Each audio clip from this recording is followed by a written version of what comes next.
Yes. Okay. So welcome to our presentation. We are going to speak about Ryuk, but before that, we are going to introduce ourselves. So I'm Gabriela from Argentina. This is my fourth virus bulletin, and the second I'm a speaker, and I'm really happy for it. I really like this conference because it's all about malware pieces and APT stuff. So I'm really happy to be here. Hi. Hello. Okay. My name is Luciano Martins. I'm also from Argentina, from Deloitte. It's my first time as a speaker, and it's actually very good. I've been attending virus bulletin for the past few years. And sitting there and being here, it's quite an honor for me. So, thank you for that. Yes. So why did we pick Ryuk? So Ryuk, as you know, is a ransomware that encrypts files to make them inaccessible. Ransomware became really popular between 2016 and 2017, and then suddenly we started to notice that it decreased the trend, the use of it. But that didn't mean that it stopped to be a dangerous threat or it was less interesting, but it means that it changed the strategy. And what we mean with the strategy is that instead of using massive campaigns targeted whoever they could, they started to be more clever in the choice of the targets and started to do targeted attacks. What this means is that they try to focus on victims that could or potentially could be able to pay the ransom. Most of the victims that are subjects of targeted attacks are companies that get their system compromised and can pay big amount of money to recover their files. Some targeted attacks starts with another piece of malware that's a sort of reconnaissance in the victim's network and try to identify critical assets, and then drops after maybe a few days or a few months, drop the ransomware. In some cases, they do that to cover their trails. Some, instead of course, using spam campaigns, they use other infector vectors such as RDP or remote desktop protocol. We see this kind of trends in the ransomware families that are in the presentation. So in the last few months, as we are going to cover later, we noticed that based on the pieces of news that are released publicly, this kind of a trend is really effective, as people are really paying for to recover their files. So, as we said before, we are going to focus on Ryuk. This ransomware appeared in August 2018, and the reason why we are using that image is because Ryuk is also the name of a fictional character of a manga and anime series called Death Note. This character is Shinigami, that means the god of death. And well, I strongly recommend you to see this series because it's really awesome. This thread appeared at that time, but it still remains active. And among its victims, we could find newspapers, public institutions, and others. The thing about Ryuk is that it's sold as a toolkit, so everybody that is interested on it can buy and customize it, put in its own email addresses to spread it. And Ryuk is not only interesting for us, but also the National Cybersecurity Center that in June this year released this advisory. Yeah, on that, and yesterday on the keynote, the people from the National Security Center was actually did a talk, and the keynote, and the Martin cut it off at, the 30-minute limit. So we shouldn't do that. If not, it's going to do the same to us, for sure. So in order to extract the TTPs, we collected 10 Ryuk samples that belong to different variants based on the PDB strings. And we tried to match those TTPs with the Mitra attack framework, of course. And what we found is that most of the files were prepared to run in 64-bit environments. Only a few of them were prepared to run in 32. The files, in general, remove the shadow copies and backups. And we only observed one out of those 10 files that use a bat file called windows.bat in order to do this task. Some of them modified the run registry key, adding the value SBC host and the path to the executable. Some of the samples encrypted the both master record, which means that the machine was not being able to reboot. Some samples added all of them added the marker Hermes to encrypt the files. The ransom notes are in general called readme.txt or .html, and some of them included the Bitcoin wallet and some of them don't, but they all contain 2 emails to contact the threat actors. Some samples appended the .ryk extension to the encrypted files, and others didn't append anything at all. They all contain a list of services and processes that they will either try to kill or stop, and this list grow over time. One of the examples had 184 services and 40 processes, and these are all related to AV companies, to email services, to word processing, and others. And all analyzed files try to verify if the victim machine was in Russian language, in Ukrainian, or in Belarus, and if they were, they wouldn't encrypt the files. Now, we are going to cover a few news about Ryuk. Of course, these are not all the events that are they involve Ryuk, but just a few of them, at least the ones that we know publicly. Well, as we mentioned before, it started in August 2019 when the malware hunter team Twitter account spoke about it. At that time, they mentioned that 3 companies from different countries were already hit, and that it was based in Hermes because of the source code and the fact that it used the Hermes marker in all the encrypted files. In October last year, Ryuk infected a Canadian restaurant chain and a water and sewer authority in the US, and this last attack also involved Emotet, which, as there was a talk yesterday, is a banking Trojan from 2014 that evolved into a modular malware and still continues to be used. Then in December, Ryuk got its Bitcoin wallet removed from the ransom node, so it was more difficult for analysts to know what to have a track on that, but we are going to talk about that later. And it was used in 2 attacks, one against the Tribune publishing group that caused the disruption of the printing and the delivering of newspapers in the US, and other against a cloud hosting provider during Christmas Eve.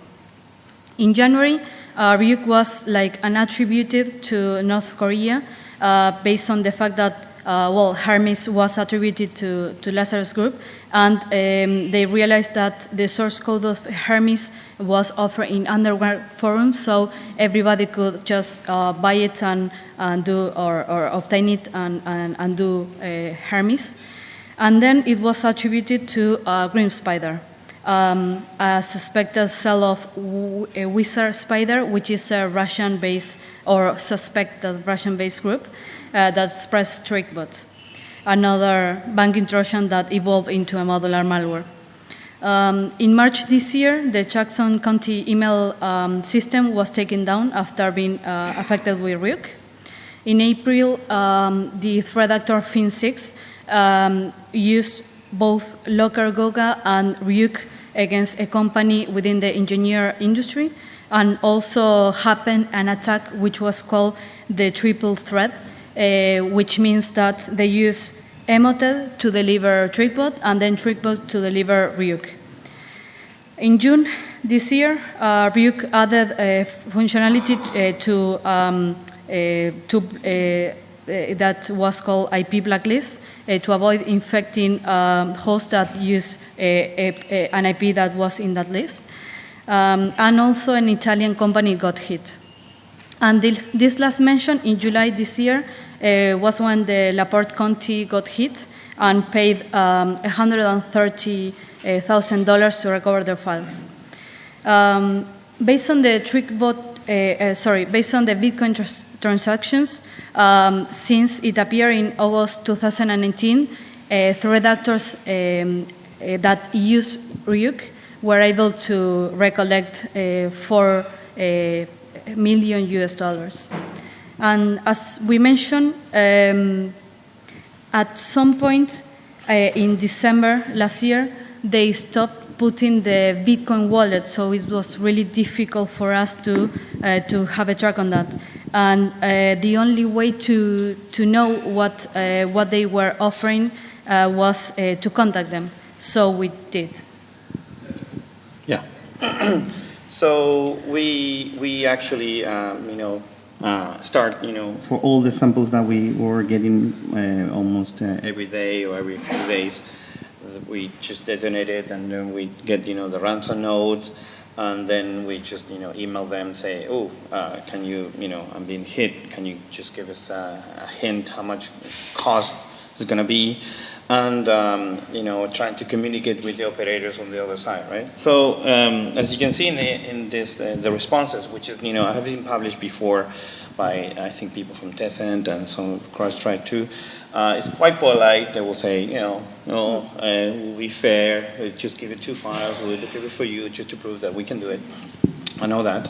And at the end, they put the crypto, the BTC wallet, the Bitcoin wallet, right?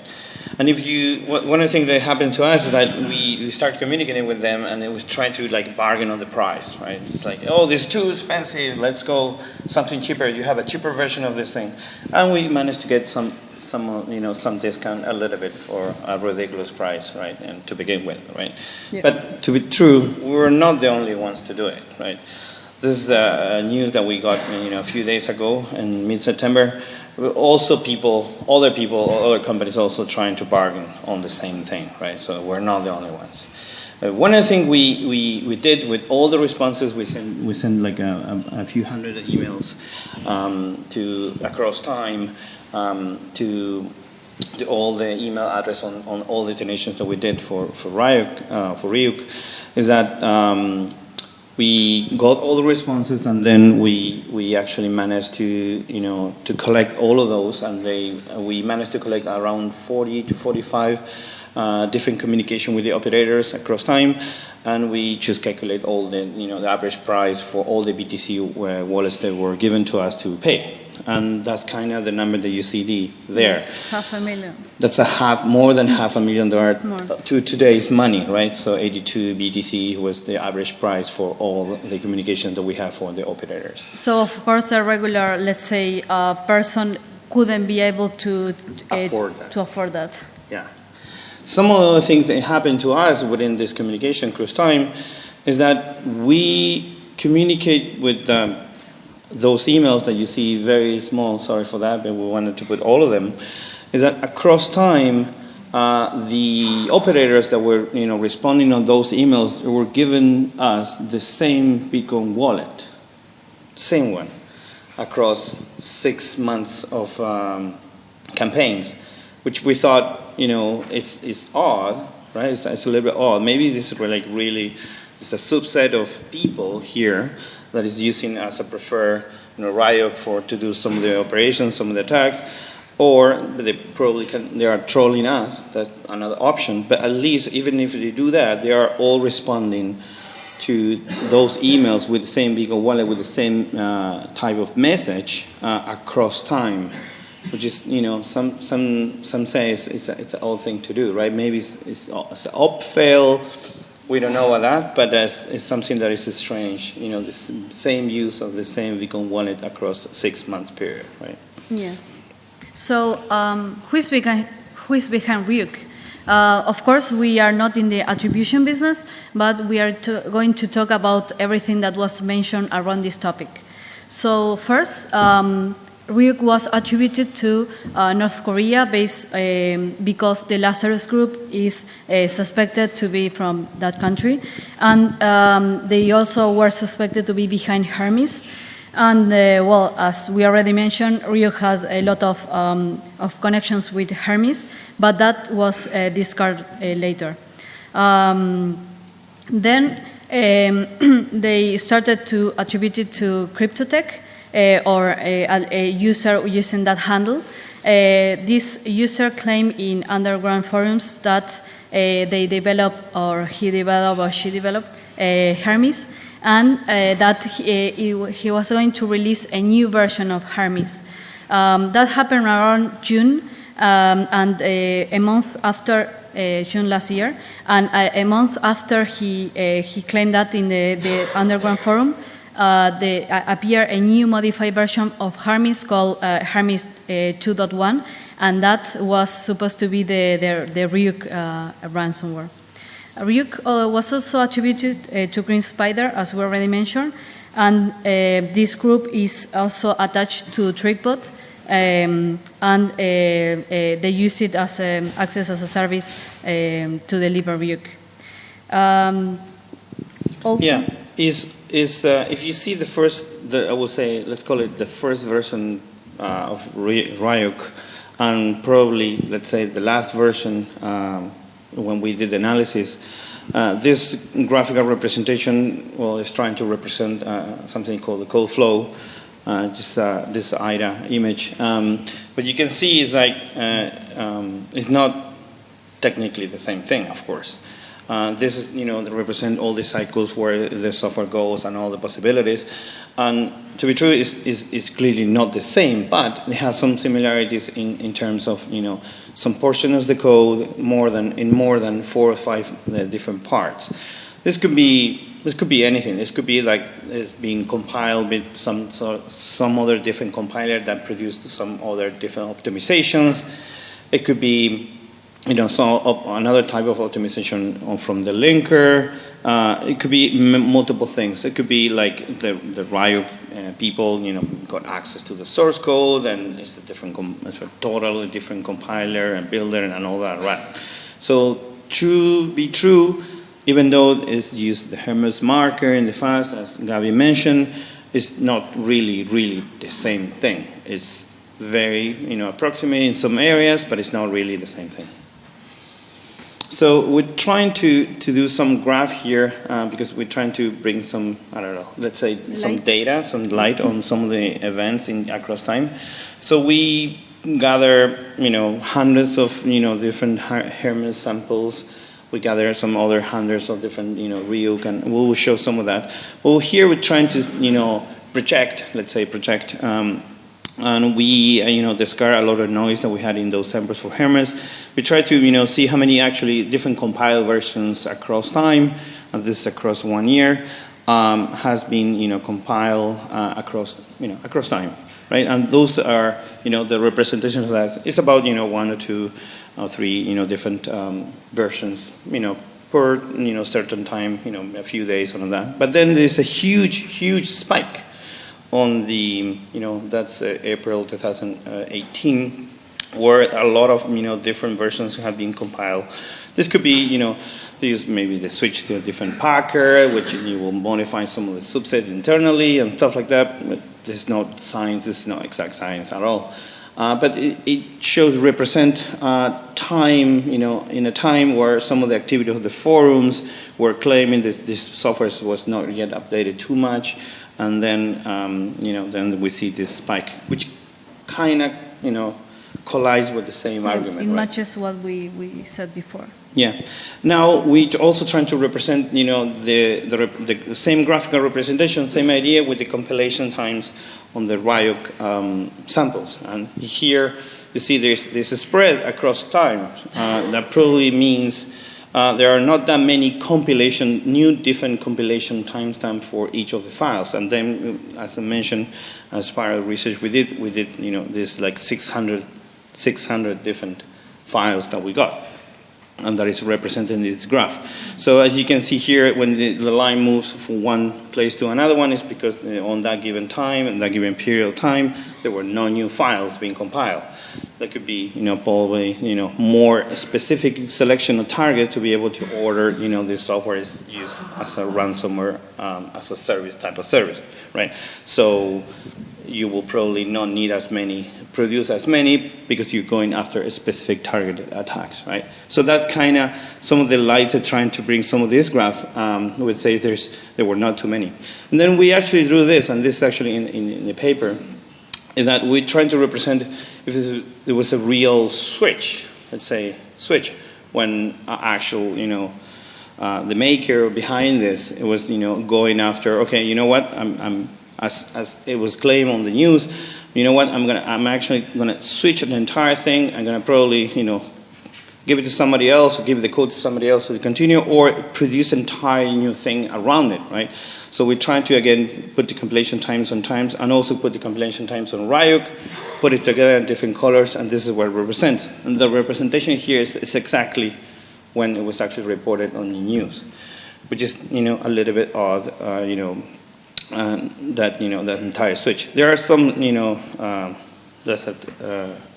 different colors on the Hermes going back, but we probably think if there's the use of different type of packer that is not is producing new files with the new timestamp, right? So this is try to bring some data behind what some of the news were claiming, and see if it matches that to what the data we have at that given Also time. matches that in June there is like a blank, because it was the time in which the crypto tech handle said that it was preparing a new variant, and then Ryuk appeared. Yeah, which we don't know if the new variant to be true is let's say Hermes 3.0 or whatever is that Ryuk or not. We just don't know about that. Yeah. Right, and that's it. One other thing I want to point it out that some of the conclusions are not even written here and there, but it's more the payload itself is not like a super mega ultra obfuscated two-layer packer, anti-sandboxing, anti you want to call it. It's not like that. It has a bunch of strings being encrypted, which the routine is actually very straightforward. So that feels to me, maybe just me, that at the time this is actually dropped, as the whole thing is already compromised by another vector, which we mentioned those, maybe through Emotet, Trickbot, Ryuk, or other methods, or maybe through selling remote desktop credentials someone, and they get into steal everything, and then just drop that ransomware at last time. So that feels like that's kind of odd, but some other piece of ransomware have more it's more difficult to be able to reverse and do all of that, right? So some of the conclusions here we want to say is like this targeted malware that's been used as a ransomware is not stopping at all, and they're getting money. They're getting real money.